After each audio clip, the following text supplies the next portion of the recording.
Ano na? Ang bagal nyo naman. Mahaba-haba ang pahinga namin ito.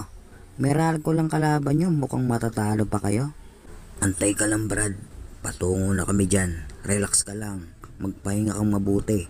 Baka masobrang pahinga mo, magmukha ka pang mas pagod pag nagtapat na tayo. Di ba dapat kami ang katakutan nyo? Anong pinagsasabi nyo dyan? Kami ang magcha-champion. Tandaan nyo yan.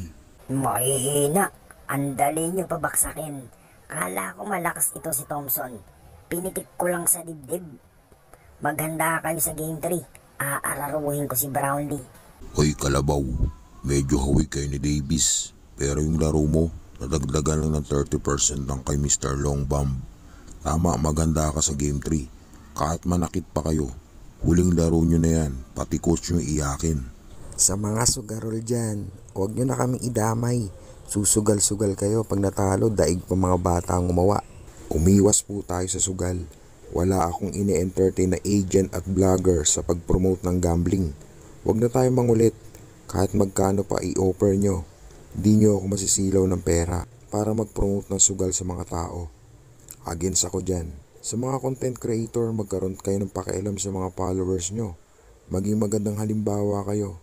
Huwag nyo sirain buhay nila at pamilya nila. Ako nga pala si Damon X. Thank you for watching.